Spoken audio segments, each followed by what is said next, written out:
Quarterback calls for the ball, looks right side, fires deep into the end zone, and it's no good. Broken up over there by the Blue Bomber defensive back. I believe that was Malik Boynton. You know, those type of cities, they're not as bad as people think they are. Out of the people outside of the city think they are, but I mean, it's hard to get out of there. Like, typically when you're born there, you don't make it out normally.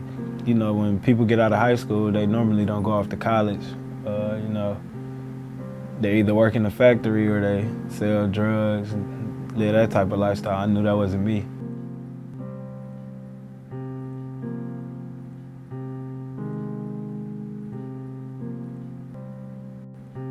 Growing up, I had a great childhood growing up. I had a stable family situation. You know, everything was like in line. It was structured, so it wasn't bad at all. I love my mom to death. Like, she knew I was a mama's boy. She used to be like, I can't spare the ride or to spoil you. Like, that stuck with me to this day.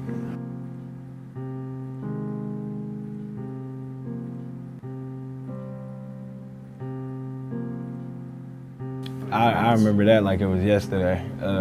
I was playing with my brother in Madden, and we was at home with our grandmother, my dad's mom,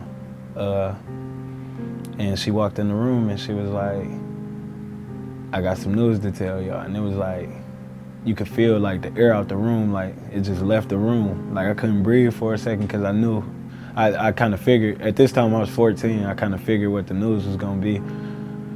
And before she could even say it, she like broke down crying.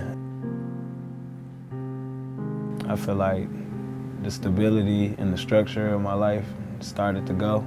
It didn't go right away. Like, my dad was still working. I used to have to watch my siblings more, but we still had structure and stability. He was making a good income, good enough to take care of us at least. And it like slowly changed. But when it changed, it was like a drastic change, like a big drop. That's when life hit. I mean, it just hit.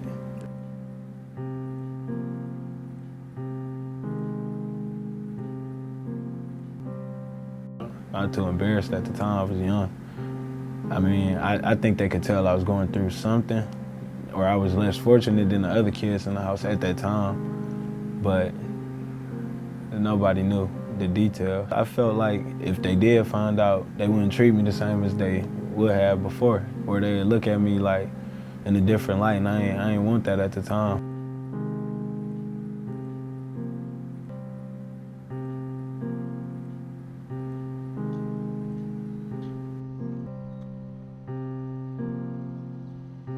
I never heard of it. I never heard of it before. I just, you know, when you come, that was my first flight ever, like coming to Tennessee. So, you know, that experience, like, it just was like, I was kind of in awe of the fact that I would be going to college outside the state of Michigan.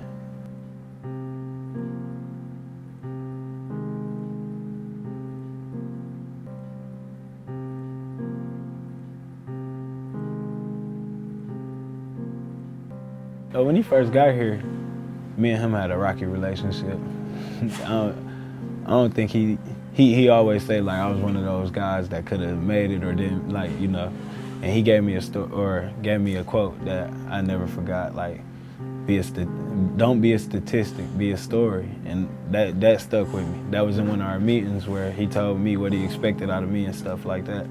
But you know, Coach Healy, my guy, now we got a real strong relationship. We joke, we laugh, but at the end of the day, you know I can rely on him, just like he know he can rely on me. You know, I remember being the captain, but at the end of the day, you're gonna only be as good as the people that follow you.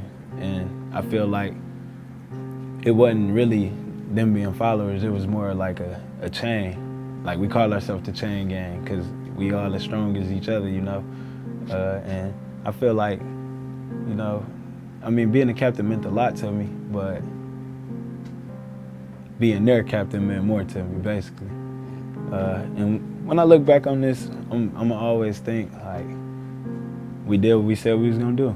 We came and we held our word, and we shocked the world, really.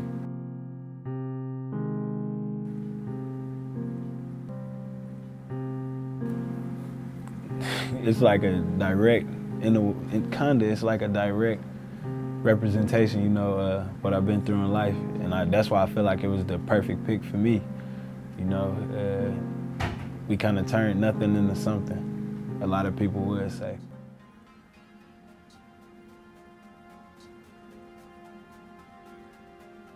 The running back broke up the middle, and it was like an open field one-on-one, and I ducked my head and just launched into him.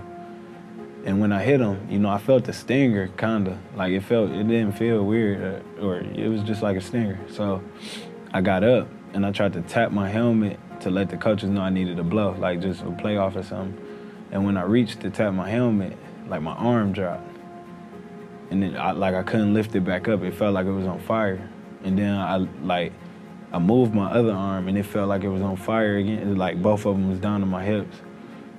And I tried to jog off the field, and it's like my legs went dead after the third step, and I just fell on my face.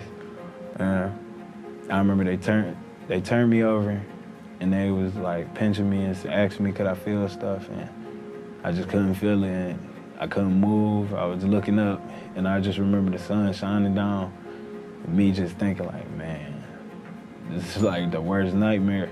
And you know, I was scared, but I probably laid on the field for 10 to 15 minutes. And once I got to the ambulance, in the back of the ambulance, I could move. I started feeling, gaining back movement and stuff.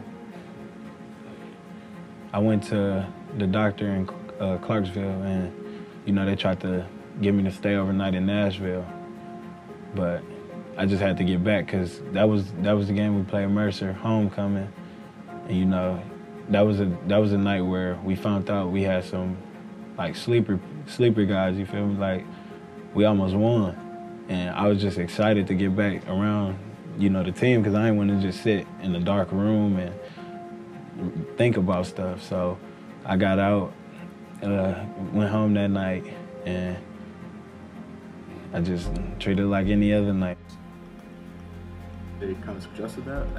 They suggested it. They just was my spinal cord had shook out of place, and you know, the odds of it happening again increased, but you know, it's still, that's a freak accident in my head. In my mind, I was just if I tackle better, it'll never happen again. So he suggested that, you know, I just call my career over, and I just knew I couldn't go out like that.